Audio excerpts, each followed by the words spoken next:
قرآن مجید میں رب نے ارشاد فرمایا، حضرت سلیمان نے فرمایا مالی لا ارل ہدہد ام کان من الغائبین۔ پرندوں سے آپ نے فرمایا ہدہد غائب ہے، گیا کہاں نظر نہیں آ رہا۔ اور پھر ذرا جلال میں آ کر کے فرمایا تھا اگر کوئی بڑی خبر نہیں لایا تو سزا دوں گا۔ اور ہدہد اڑتے پہنچ گیا تھا یمن سنا میں، جہاں حضرت بلقیس راج کر رہی تھی۔ اور ہدہد کو وہاں تعجب اس امر پہ ہوا کہ عورت اور راج کر رہی ہے، اس لیے انہوں نے اس کو بڑی خبر بنایا۔ واپس جب آیا تو حضرت سلیمان نے پوچھا ہدہد غائب تھا، کوئی بڑی خبر لایا ورنہ تو سزا ہوگی۔ اور یہاں پر تو تفسیروں میں تو لکھا ہے، بات بڑھانا مقصد نہیں ہے لیکن بات آئی ہے تو عرض کی دیتا ہوں۔ حضرت سلیمان جلال میں تھے، نبی ہیں اللہ کے۔ ہدہد ہوتا ہے جس کے سر پہ کلگی ہوتی ہے، جسے مرغ کے سر پہ، تو آپ نے چٹکی میں کلگی پکڑ کے اور ہلا کے کہا ہدہد میری اجازت کے بغیر کہاں گیا تھا؟ تو ہدہد نے کہا اللہ کے پیغمبر آج تو سختی کر رہے ہو، کل رب کے سامنے کھڑا ہونا۔ اور جب آپ نے یہ بات سنی تو رونے لگے، ہدہد کو چھوڑ دیا۔ اب اندازہ فرمائیں نبی معصوم ہیں، نبی گناہوں سے پاک ہیں، نبی وہ ہیں کہ جن کے دامن سے وابستہ ہو کر کے لاکھوں اربوں گناہگار جنت میں جائیں گے، لیکن جب رب کی بارگاہ میں کھڑے ہو کر کے حساب دینے کی بات آئی تو معصوم نبی بھی رو رہا ہے اور گناہگار کی آنکھ سے قطرہ بھی نہیں ٹپکا۔ نہیں، آپ نے شاید غور نہیں کیا۔ اللہ کرے رب ہمیں غور کرنے کی توفیق بخشے، کیونکہ رب کی بارگاہ میں کھڑے ہو کر کے سب کو حساب دینا ہے، سب کو حساب دینا ہے۔ حضرت سلیمان نے جب یہ سنا تو آپ نے چھوڑ دیا، فرمایا اب بتا بڑی خبر کون سی لایا ہے؟ تو اس نے کہا کہ وہاں عورت راج کر رہی ہے اور وہ سورج کی پوجا کر رہے ہیں۔ یعنی ہدہد کو بھی یہ بات ناپسند آئی کہ ایک تو عورت راج کر رہی ہے اور رب نے حکومت دی ہے اور یہ رب کو چھوڑ کر کے سورج کی پوجا کر رہے ہیں۔ تو حضرت سلیمان نے کیا فرمایا تھا؟ فرمایا ایسا ہو رہا ہے میرے ہوتے ہوئے شرک ہو رہا ہے۔ آپ نے خط لکھا تھا، اللہ اکبر، اس خط کے الفاظ بھی قرآن میں ہیں، بسم اللہ الرحمن الرحیم۔ یہ خط کے الفاظ بسم اللہ سے آپ شروع کیے تھے، اور پھر خط کا مضمون یہ تھا کہ اللہ تعالی علیہ واتونی مسلمین، فرمایا مجھ پر اپنی بلندی نہ دکھاؤ، مسلمان ہو کے چلے آؤ۔ اب یہ ہدہد خط لے کر، وہ 7 کمروں کے اندر اس کا تخت بند تھا، اس تخت پر وہ آرام کر رہی ہے، ہدہد وہاں پہنچ گیا۔ یہ ہے نبی کے پرندے کی شان۔ اور دیکھا کہ وہ سوئی ہوئی ہے تو خط سینے پہ رکھ دیا، اور اس خط میں لکھا تھا بسم اللہ الرحمن الرحیم۔ وزن کتنا ہوگا؟ اندازہ فرمائیں، اندازہ وزن کتنا ہوگا؟ یہ ساری دنیا ایک طرف لا الہ الا اللہ محمد الرسول اللہ، ایک طرف زمین آسمان ہلکے ہیں، لا الہ الا اللہ محمد الرسول اللہ سب پہ بھاری۔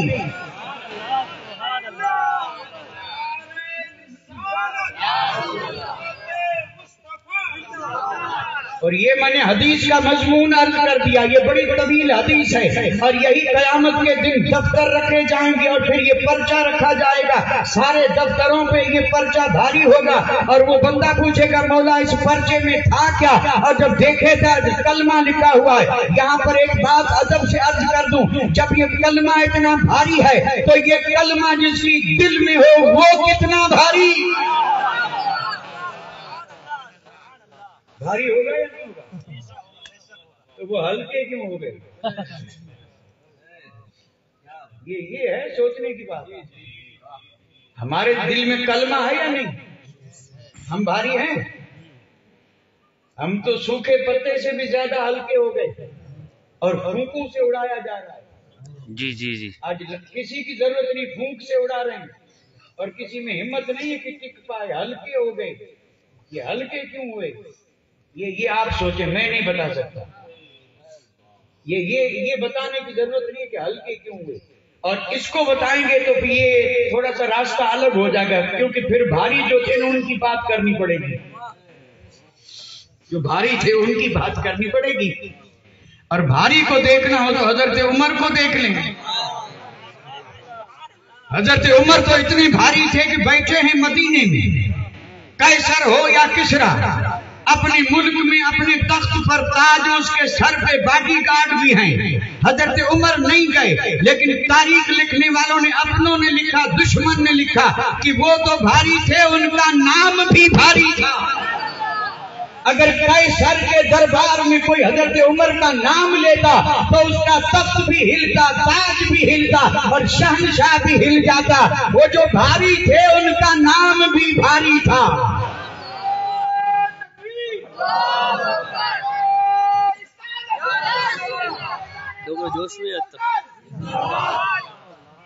اللہ تعالیٰ حضرت بہاؤالدین زکریا ملتانی کے وسیلے سے ہمیں پھر بھاری بنا دے. آمین آمین. اچھا ایک بات پوچھوں پھر؟ جی جی ارشاد. یعنی پوچھنا اس لیے ہے تاکہ آپ کی توجہ میری طرف. ایک چیز کو اگر بھاری بنانا ہو تو اس کے ساتھ کچھ ملائیں گے تب نہ بھاری ہو. بغیر ملائے تو بھاری نہیں ہوگی. کچھ نہ کچھ ملائیں گے. 1 کلو ہے، اس کو 2 کلو کرنا ہے تو 1 کلو اور ملا دے، بھاری ہو گئے، 2 کلو ہو گئے. اب یہ مومن کیسے بھاری ہو؟ یہ کیسے بھاری ہو؟ تو ظاہر بات ہے یہ تو اس کے لیے یہ نہیں کہا جاتا کہ 1 کلو کھاتا تھا 2 کھا لے بھاری ہو جائے. کچھ لوگ یہی بھاری ہونا سمجھتے ہیں کیونکہ زیادہ کھائے گا تو خون بڑھے گا، چربی بڑھے گی. پہلے 80 کلو تھا 90 ہو گیا. آج کل لوگ اسی کو بھاری سمجھتے ہیں. یہ بھاری نہیں، اس کسی اور بھاری کی بات ہو رہی ہے. بھاری ہونا ہے تو کچھ بڑھانا پڑے گا. اگر 3 پڑھتے ہیں تو 4 پڑھیں، بھاری ہو جائیں گے. اور 4 پڑھتے ہیں تو 5 پڑھیں، بھاری ہو جائیں گے. اور اگر کوئی 5 پڑھتا ہے تو اوابین توابین تہجد پڑھے اور بھاری ہو جائے گا. اور اس سے بھی زیادہ بھاری ہونا چاہتا ہے تو 40 سال عشاء کے وضو سے فجر پڑھے. پھر تو اتنا بھاری ہوگا کہ کوئی ولی ویسا بھاری نہیں ہو سکتا. اور یہاں جتنی نہیں پڑھ رہے اتنے ہلکے.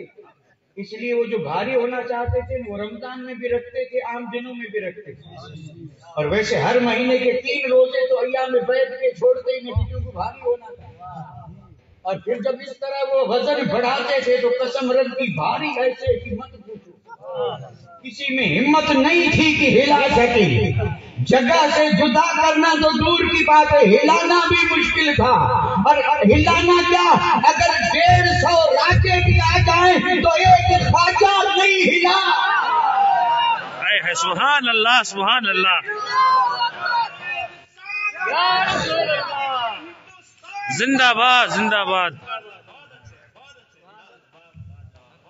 اور اگر ہل گئے ہوتے تو اجمیر میں نہ ہوتے.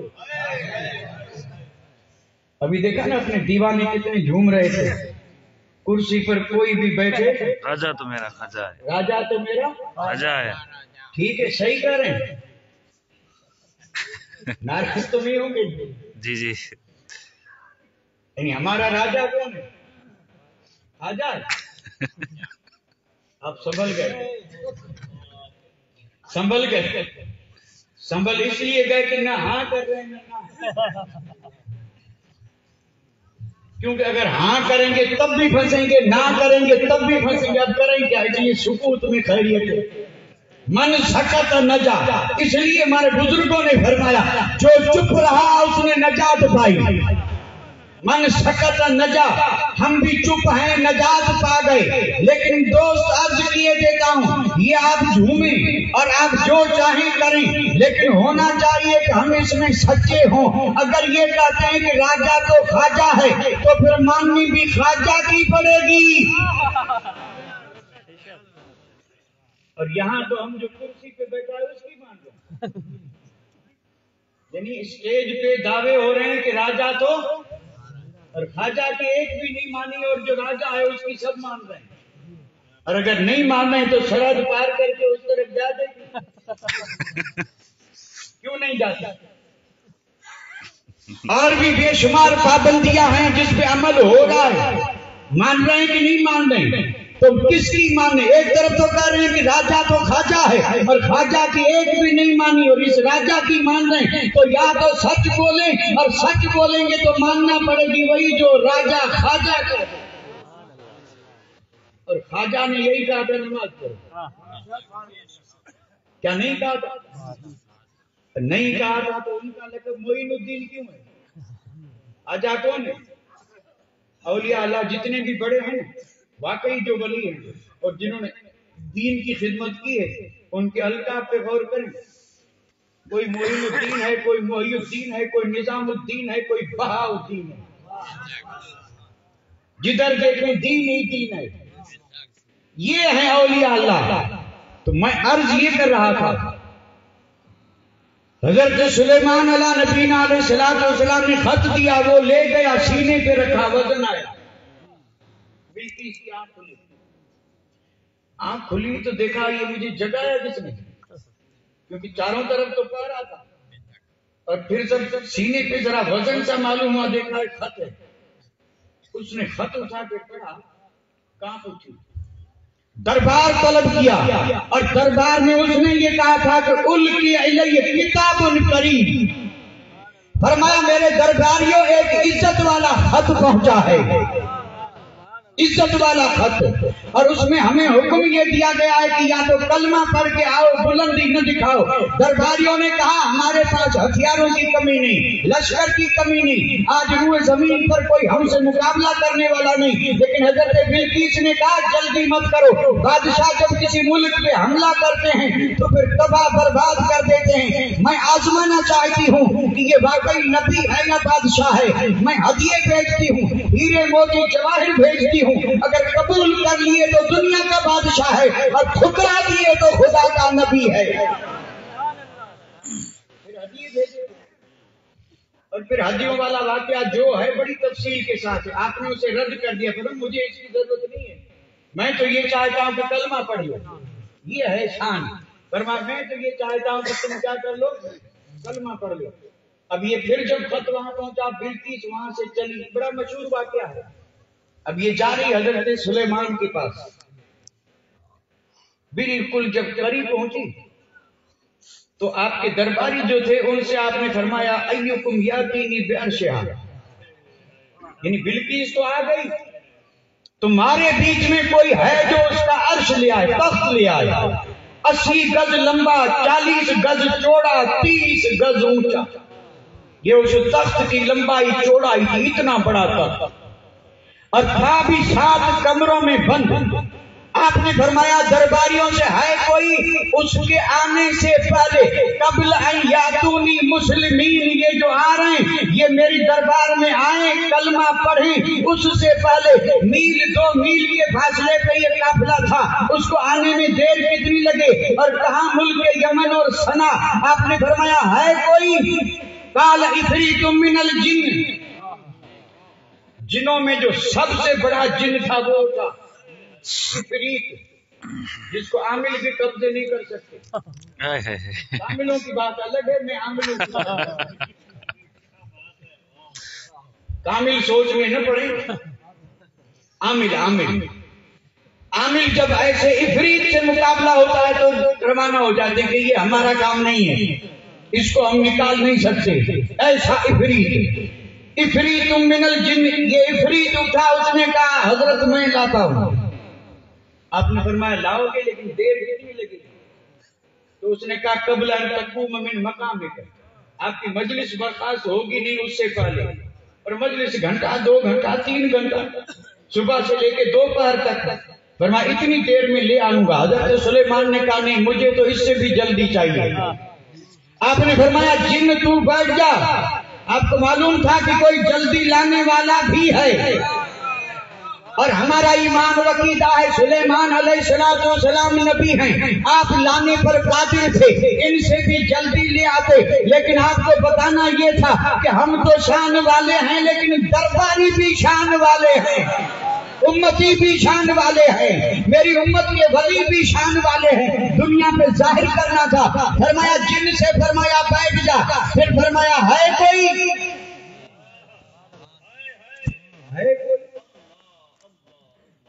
اب قرآن مجید پڑھیں. ایک اٹھا, میں ذرا الگ انداز میں ذکر کر رہا ہوں. ایک اٹھا اور یہ جن نہیں تھا, آدمی تھا. یہ کون تھا؟ انسان, بشر. اٹھا, اس نے کہا حضرت اجازت دے میں لے آتا. آپ نے فرمایا کتنی دیر لگے گی؟ لے آئے گا یہ تو معلوم ہے, بتا دیر کتنی لگے گی؟ اندازہ فرمائیں. کہاں یمن, کہاں سنا, کتنا بڑا تخت, اور پھر جانا اور آنا, لے آنا, دیر کتنی لگے گی؟ تو اس نے جواب کیا دیا تھا؟ اس نے کہا قبل ان یرتد الی طرفک, فرمایا میری نہیں, ان کی نہیں, آپ کی آنکھ جھپکے گی نہیں اس سے پہلے. سبحان اللہ, سبحان اللہ, واہ کیا بات ہے. آپ آنکھ جھپکنے کی دیر نہیں, جھپکنے کی دیر سے بھی پہلے. اور میں یہاں چیلنج کیا کرتا ہوں, بتا دے یہ وقت کتنا. دنیا میں ہے کسی میں طاقت جو بتا دے کہ یہ وقت کتنا؟ کیونکہ آج کی سائنس نے بھی سیکنڈ پر بس کر دیا. سب کے حصے کیے, دن کے حصے کیے, گھنٹے گھنٹے, منٹ منٹ, سیکنڈ پھر سیکنڈ. تو سیکنڈ کے بھی حصے کرو لیکن نہیں کر سکتے. نہیں کر سکتے لیکن حصے ہیں. وہ ولی کر سکتے ہیں, وہ جو وقت پر قادر ہیں وہ کر سکتے ہیں. یہ اسی قسم میں سے اس نے کہا آپ کی آنکھ جھپکے گی نہیں اس سے پہلے, اور پھر دیر نہیں لگی, تخت موجود. اور اس موقع پہ حضرت سلیمان نے فرمایا تھا ھذا من فضل ربی, فرمایا یہ میرے رب کا فضل ہے. الحمدللہ. ہم بھی جو اولیاء کی طاقت قوت مانتے ہیں وہ یہ مانتے ہیں کہ اللہ کا فضل ہے, ہم ان کی طرف سے نہیں مانتے. یہ سب اللہ کی عطا ہے. رب جسے چاہے جو چاہے طاقت عطا فرما دے. جیسے محبوب سبحانی نے فرمایا نظر تو الہ بلاد اللہ جمع کخردلۃ علی حکم اتصالی. تو آنکھ جھپکی نہیں اس سے پہلے لے آیا, ایک لے آیا. نبی نہیں تھا, ولی تھا. لیکن قرآن مجید نے جب اس کا ذکر کیا تو کیا فرمایا؟ قرآن مجید نے فرمایا قال الذی عندہ علم من الکتاب, یہ جو ایک اٹھا تھا اس کے پاس طاقت کون سی تھی؟ فرمایا یہ وہ تھا جس کے پاس کتاب کا علم تھا. یہ وہ تھا جس کے پاس کتاب تھا. تو ثابت ہوا عفریت جن کی بھی وہ طاقت نہیں جو علم کی طاقت ہے اور علم واضح کی طاقت ہے. ثابت ہوا دنیا میں جتنی طاقتیں ہیں ان ساری طاقتوں سے اگر کوئی بڑی طاقت ہے تو وہ علم کی طاقت ہے, اور وہ بھی علم ہو علم الہی اور علم رسول اور قرآن کا علم. تو پھر کہنا کیا علم من الکتاب, و کتاب کون سی تھی اگر میں آپ کو بولوں؟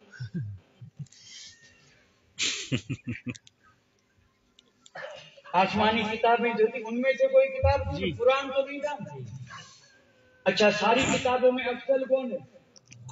تو جب اس کتاب کے علم کا یہ حال تھا تو قرآن کے علم کا,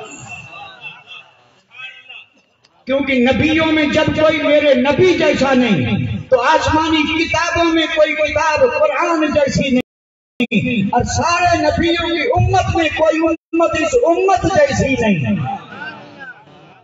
تو اس کی شان تو سب سے افضل ہوئی. تو پھر اس کتاب کے علم والے کی طاقت یہ تھی, تو اس قرآن کا علم جس کے پاس ہوگا اس کی طاقت کتنی ہوگی اللہ جانے اور اس کا رسول جانے. تو میں عرض یہ کر رہا تھا کہ ساری طاقتوں میں سب سے بڑی طاقت ہے علم. اور اگر بڑی طاقت نہ ہوتی, اگر کوئی اہمیت نہ ہوتی, تو یہاں ایک بات عرض کرتا چلوں, اور یہ بھی دلیل کے ساتھ. اگر میں دیکھو سوال کرنا میری عادت ہے اور کرنا نہیں چاہیے, لیکن میں بغیر اس کی بات نہیں کر سکتا. آدمی اپنی عادت سے مجبور ہوتا ہے. پھر ایک سوال پیدا ہوا, اللہ تعالیٰ کی بات, اس ساری کائنات میں سب سے زیادہ علم والا کون؟ یعنی اللہ تعالیٰ کی بات, وہ تو علیم اور خبیر ہے, لیکن کائنات میں مخلوق میں سب سے زیادہ علم کس کا؟ یہ بھی کوئی ایسا سوال ہے جواب نہ, لیکن آپ جواب نہیں دے رہے ہیں, وہ ڈر گئے. اب آپ سوچ رہے کریں کیا؟ ہو سکتا ہے ہم کچھ اور سوچیں اور بات کچھ اور نکلے، کیونکہ آپ یہ تو نہیں جانتے کہ میرے ذہن میں کیا ہے، اس لیے ذرا جھجک رہے ہیں۔ لیکن چونکہ یہ ایمان اور عقیدے کی بات ہے، ایسی جھجکنا نہیں چاہیے، جی جی اسے تو برملا اعلان کر دینا چاہیے، اعلان کر دینا چاہیے۔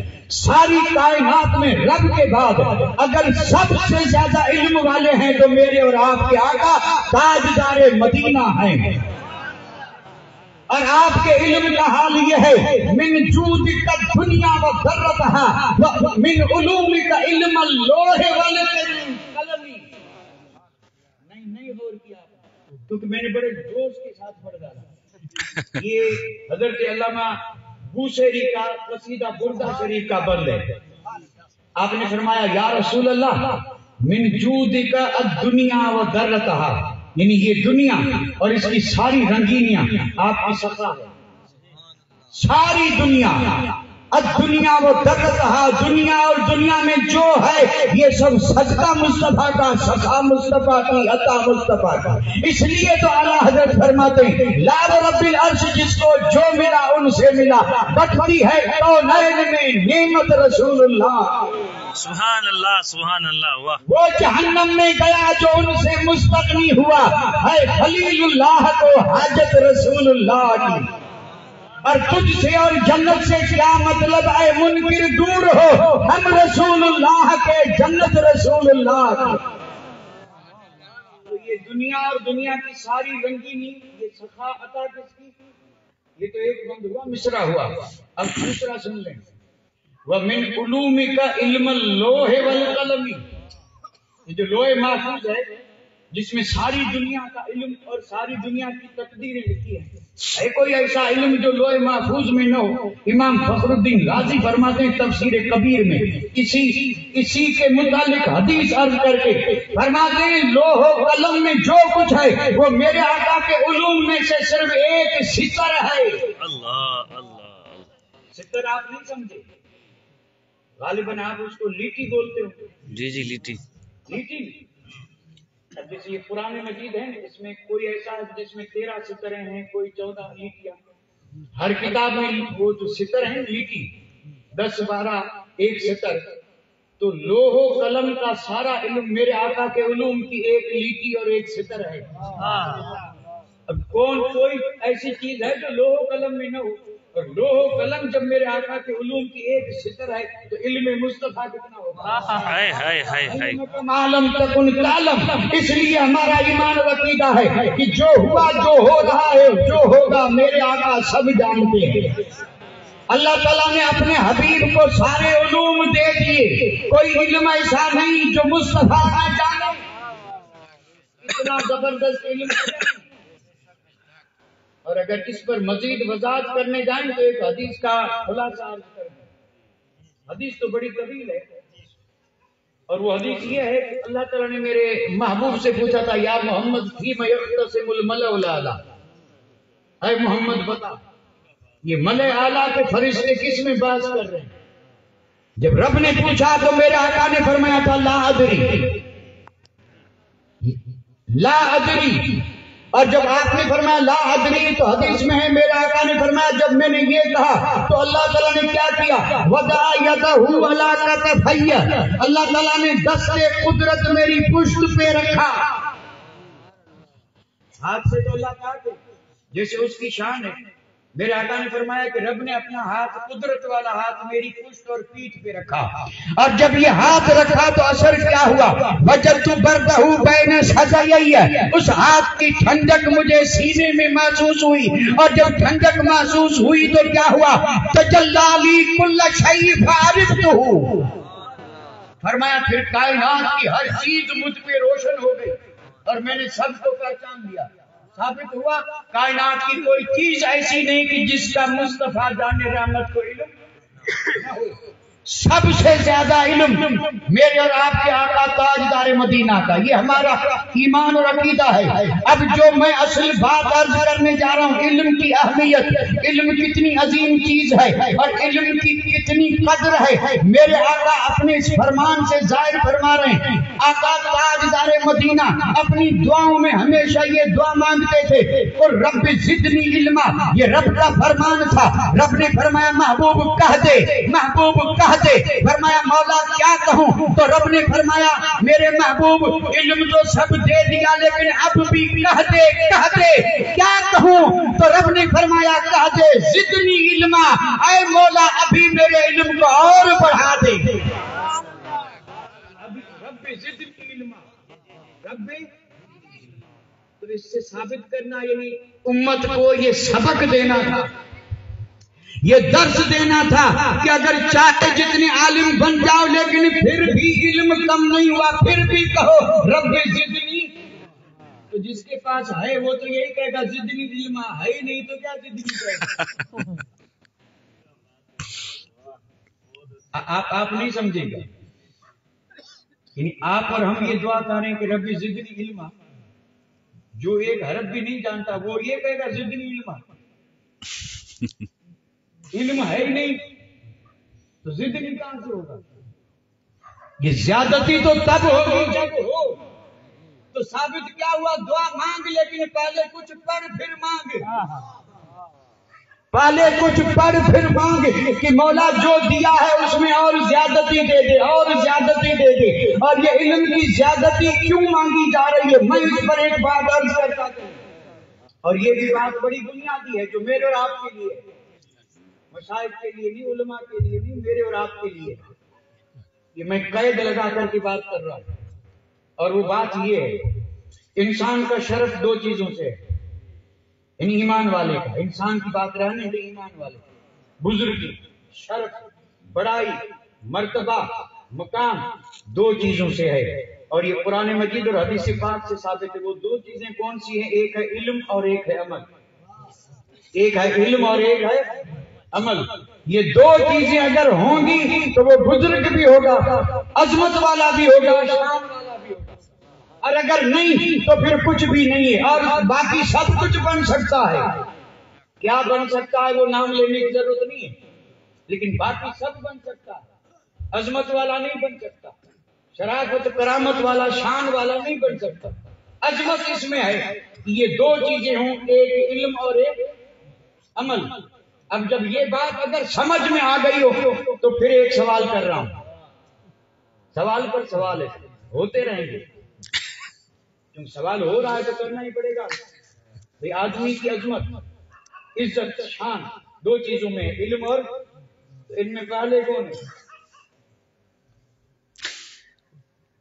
علم پہلے ہے یا عمل؟ پھر اٹک گئے. اب کیا کریں؟ حالانکہ بالکل آسان ہے. اچھا آسان یوں ہے، علم سے مراد ہے جاننا اور عمل سے مراد ہے کام. کام پہلے ہے یا جاننا؟ بھائی یہ گاڑی چلانا جانتے ہوں تو چلائیں گے، تو جاننا پہلے ہوا یا گاڑی چلانا پہلے ہوا؟ جاننا پہلے ہے نا. ایک سلائی کرنے والا بھی پہلے سلائی کا کام جانتا ہے پھر سلائی کرتا ہے. کوئی بھی کام آپ دیکھ لیں پہلے جاننا ہے، یہ علم ہے. علم پہلے ہے اور عمل بعد میں ہے. اور مومن کے لیے دونوں ضروری ہے، علم بھی اور عمل بھی. اور آج کل ہر جگہ پہ ہم لوگوں کو یہی کہتے ہیں کہ عمل کرو، عمل کرو، لیکن علم بات ہی نہیں ہو رہی ہے. علم کی بات ہی نہیں ہو رہی ہے.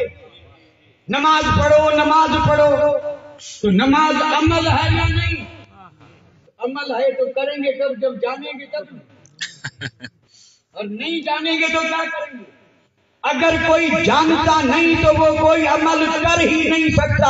اس لیے میں یہ عرض کیے دیتا ہوں کہ عمل ضروری ہے، لیکن عمل سے بھی پہلے علم ضروری ہے. علم ہوگا تو عمل ہوگا. علم کا معنی ہے جاننا. اگر کوئی نماز پڑھنا ہی نہیں جانتا تو کیا پڑھے گا؟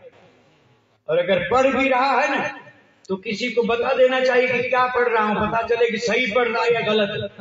لیکن یہ کچھ کوئی بھی نہیں بتاتا. 80 سال ہوئے بوڑھا پڑھ رہا ہے، لیکن کبھی مولوی صاحب سے پوچھا نہیں کہ الحمد پڑھتا ہوں ذرا بتا صحیح پڑھ رہا ہوں کہ غلط. جانتا ہی نہیں تو کیا پڑے گا؟ یہی تو بڑی پریشانی ہے، عمل بھی کر رہے ہیں لیکن کام نہیں ہو رہا ہے، کیوں؟ جانتا نہیں ہے۔ اس لیے ضروری ہے، اور وہ ضروری یہ ہے کہ پہلے علم ہو اور پھر عمل کریں۔ نماز بعد میں پڑھیں، پہلے نماز پڑھنے کو جان لیں۔ روزہ بعد میں رکھیں، پہلے روزہ کیسے رکھا جاتا ہے جان لیں۔ حج بعد میں کریں، حج کا علم پہلے۔ اس لیے یہ بات مکمل یقینی ہے کہ جو چیزیں عملاً ہم پہ لازمی اور ضروری ہیں، جیسے نماز فرض ہے تو نماز کا علم اس سے بھی پہلے۔ سبحان اللہ سبحان اللہ، اس سے بھی بڑے فرض ہے۔ اور اس طرح جو واجب ہے اس کا جاننا پہلے واجب ہے، جو سنت ہے اس کا جاننا پہلے سنت ہے، اور جو اعمال فرض ہیں ان کا علم پہلے فرض ہے۔ اس لیے میرے آقا نے فرمایا اطلب العلم، اطلب العلم، سب کو حکم دیا، یہ صرف بچوں کو نہیں ہے۔ ہم اور آپ تو یہی سمجھتے ہیں کہ صرف بچوں کے لیے مدرسہ بن گیا، اس میں کون پڑھے گا؟ بچے۔ تو صرف بچے ہی پڑھیں گے، بڑے کیوں نہیں پڑھتے؟ کیا کسی نے منع کیا؟ یا ان کے لیے پڑھنا ضروری نہیں ہے؟ جواب تو آپ یہی دیں گے کہ نہیں ضروری ہے، کیونکہ عمل کرنا چاہتے ہیں۔ ایمان کے بعد عمل ہے، اور عمل نہیں تو کچھ بھی نہیں۔ جہاں جہاں بھی قرآن مجید میں ایمان کا ذکر ہے وہ عمل کا ذکر ہے۔ عمل کے بغیر کچھ نہیں، عمل ضروری ہے، اور عمل کے لیے علم ضروری ہے۔ اس لیے میرے آقا نے فرمایا تیرا عمل درست ہوگا علم سے۔ علم اگر چین میں بھی ملے تو طلب کر کے پھر عمل سدھار، پھر عمل سدھار۔ اور پھر جو علم والے ہیں، حدیث پاک کے کتنی فضیلت آئی ہے اس علم کی۔ خود میرے آقا نے فرمایا فضل العالم علی العابد کفضلی علی ادناکم، فرمایا ایک شب زندہ دار عابد پر عالم کی فضیلت ایسے ہی ہے جیسے کہ میرے آقا نے فرمایا مجھ محمد کی فضیلت ادنا صاحب، اور فرمایا فضل العالم علی العابد کا فضل القدر لیلۃ القمر علی سائر الکواکب، فرمایا عالم کی عابد پر اتنی فضیلت ہے جیسے آسمان میں چمکتے ہوئے ستاروں پر 14ویں کے چاند کو فضیلت ہے۔ اتنی اہمیت ہے۔